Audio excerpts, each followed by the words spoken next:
They can sing their national anthem with pride, wonderful. Let them know it's not absolute.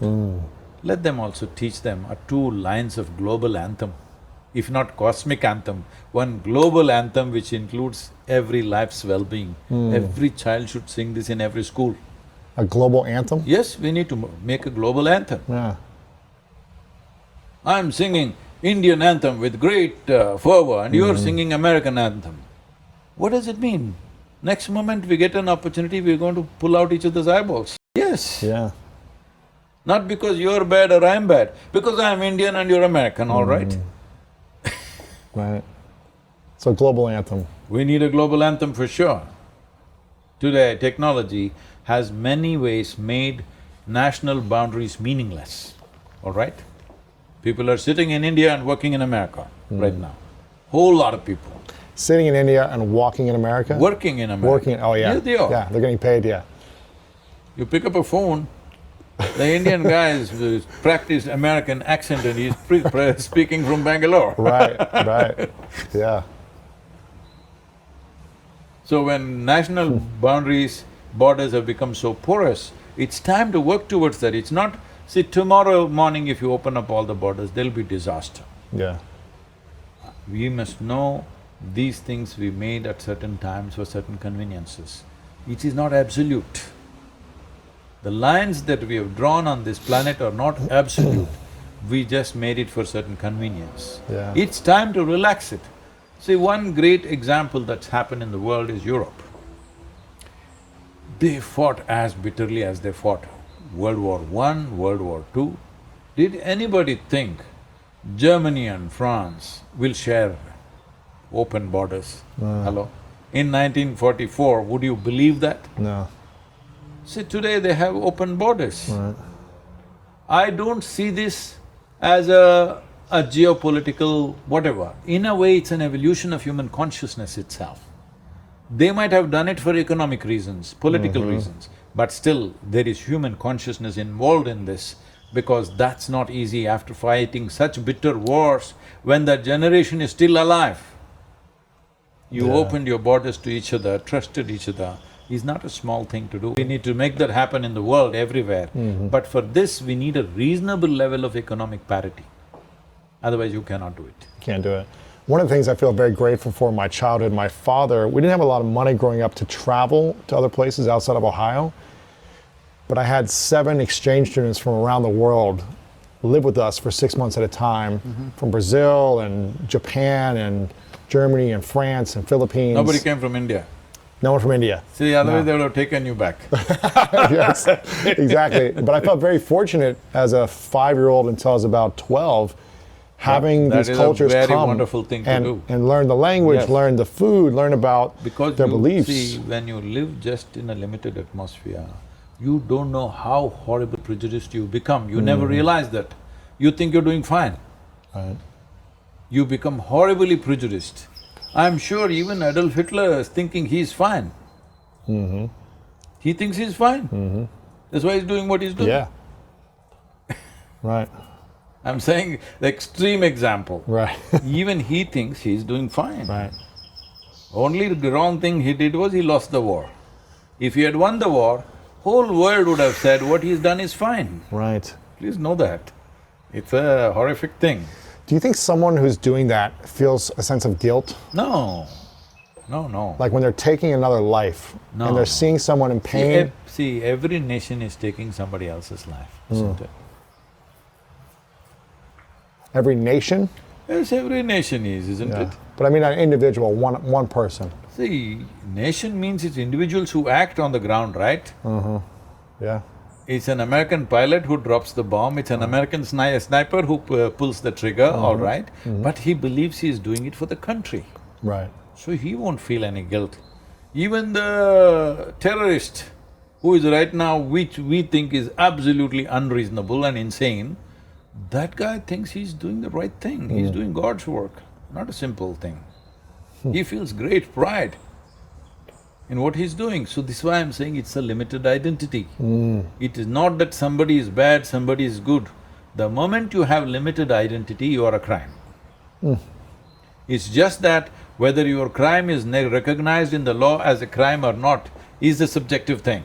But you are a crime. Right now I sit here, my identity is with myself. I'm interested in the well-being of this, I don't care a damn what happens to this.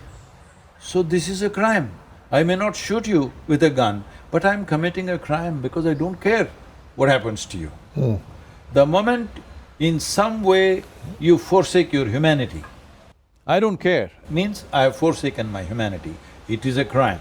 Will I cause enormous damage or small damage simply depends on how competent I am. So competency becomes a curse. The more competent you are, the Yes, more you can hurt and harm. Your intelligence and competence instead of being a solution becomes a problem. Isn't that what is happening in the world today? So where does karma fit in around people that are acting to harm or to not support someone else's well-being or the things around them? How does karma fit in? All your identity is only from your memory, isn't it? How are you an American? You remember that you were born in America. Yes. Suppose I erase your memory, are you American? Suppose what? I erase your memory. Am I an American? Yeah. I don't know. No. So how does your family identity come? How does your racial identity come? Everything is by memory, isn't it? Yeah. Now karma means this accumulated massive amount of memory. Now, will you stand above that? This is the stage for our life. This karmic background is like a platform. If you create enough surface tension in this, you can stand on it and do your fresh act today. But if your feet sink into it like quicksands, then you are just a victim of your memory. Right now, the person that you think is a racist is a victim of his memory. Right. The person that you think is a terrorist is a victim of his memory. The person who is a suicide bomber is a victim of his memory because he remembers what has been taught to him, all right? If he loses his memory, he's a fine guy. Yes. So right now you don't have to lose your memory. Where is your memory? Your memory is in your body and what you call as your mind, which is all one, all right? This is hardware, that is software. Sure, sure. So this software, you wrote it unconsciously through various incidents, experiences, your own perception according to your intelligence. You wrote your own kind of software unconsciously, it's written by you, but unconsciously. There have been cases where people have sleepwalked and committed a murder. Even the judiciary thinks that is not worth punishing. They don't punish them, even though they committed murder sleepwalking. As far as the act is concerned, somebody died, they lost their life, not a small thing. But this man was sleeping. So that man doesn't get punishment because he was sleepwalking, all right? He could have even killed himself in his sleepwalking, it's possible. Right.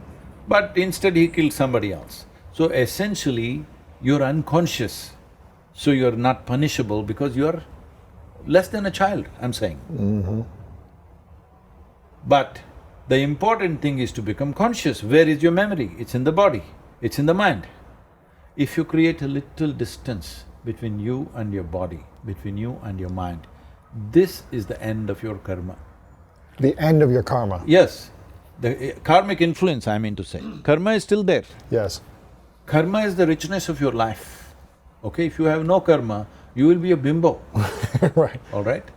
There is karma, there's the more rich and vibrant the karma is, the better. Only thing is it your platform to dance upon or is it a quicksand that sucks you in? Most human beings right now are only suffering their memory, isn't it? Yeah. This moment they're not suffering. What happened yesterday, they're suffering. What happened 10 days ago, they're suffering. Why? What happened 25 years ago, they're still suffering. When they hold on to the thought, the memory, See, it is not their choice. to think about the thought. They don't have to, they're identified with the situations in which they were. Now it makes them suffer. Today we know that a whole lot of diseases that people are suffering are psychosomatic. It does not mean they're always thinking about it, but it's working, the memory is working, Yeah. depending on how strongly you're identified. Let's say you're strongly identified with your family structure. Now, Something happened in your family which is not pleasant, something very unpleasant happened, let's say. Now, you don't have to every day think about it.